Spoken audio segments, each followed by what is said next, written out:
শীতের শেষে এই শিমের বীজ পাওয়া যায় আলাদা করে, এটা দিয়ে খুব সুন্দর হালকা 2 মিনিট বয়েল করলেই এরকম বীজকে আলাদা করে নিতে পারবেন। বীজের খোসাটা ফেলে দেবেন, একটুখানি এই অংশটাকে এরকম করে দিলেই বীজের খোসাটা চাপ দিলে এরকম বেরিয়ে আসবে। সেই জন্য এটা দিয়ে একটা খুব সুন্দর সবজি আমরা তৈরি করব।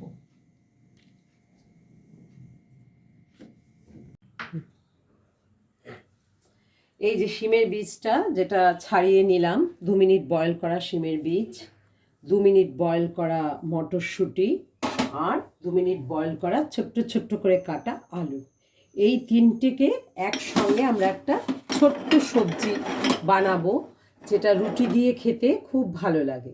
এর জন্য আমাদের কড়াইতে তেল গরম করে এর মধ্যে জিরে আর শুকনো লঙ্কা ফোড়ন দিতে হবে।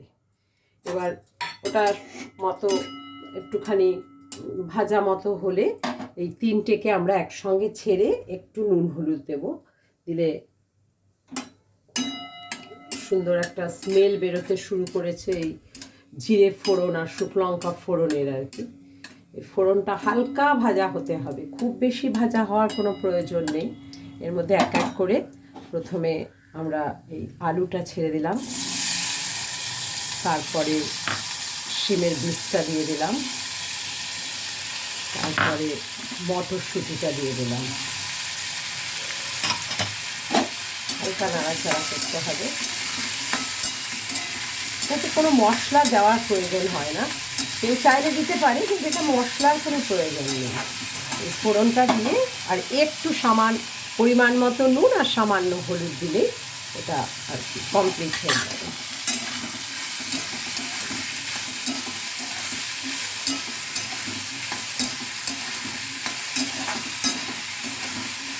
এখন একটুখানি ঢাকা দেব, অল্প একটু লঙ্কার গুঁড়ো দেব আমরা, দিয়ে আঁচটা কমিয়ে দিলাম। 5 মিনিট মতো এটা হলো, একটু নাড়া দিয়ে খুব সামান্য তেলে হয় দেখে, একটু বয়েল করা থাকলে কোনো অসুবিধা হয় না। এটার মধ্যে একটু লঙ্কার গুঁড়ো দিয়ে দেবো, এটা কাশ্মীরিও দেওয়া যায়, এমনিও দেওয়া যায়। আমি কাশ্মীরি ইউজ করি, কারণ শুকনো লঙ্কা রয়েছে দেখে ভাজাটার মধ্যে একটু ঝাল হয়ে যাবে।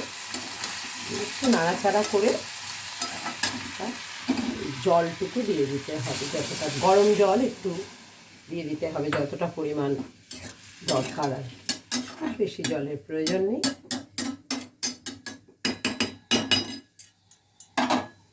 তারপরে আবার ঢাকা দিয়ে আঁচটাকে কমিয়ে দিতে হবে। এবার একটু গ্যাসটা বাড়িয়ে দিলাম, শেষের পথে অংশটা টেনে গেছে, সিদ্ধ তো আগে থেকে ছিল, বাকি সিদ্ধটা এই মশলার সঙ্গে মজে হলো। এবারে আমরা এটার মধ্যে চিনি আর গরম মশলাটা দিয়ে দেব, গ্যাসটা বন্ধ করে দেব।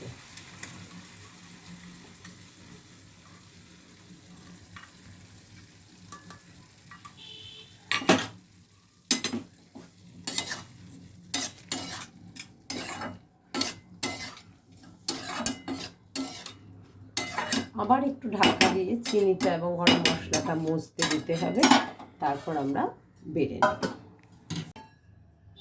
মজে গেছে গরম মশলা, চিনি, গুড়, যেটা ভালো লাগে। এবার এটাকে আমরা ঢেলে নেব।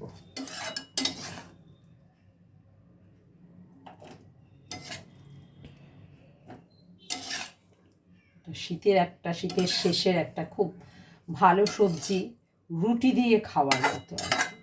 আমরা এটা তো আমাদের বাঙালিদের কড়াই ইয়ে করে নিয়ে নেওয়ার একটা টেস্টেই আলাদা, স্বাদ পাওয়া যায় এই ধরনের করে নিতে পারলে।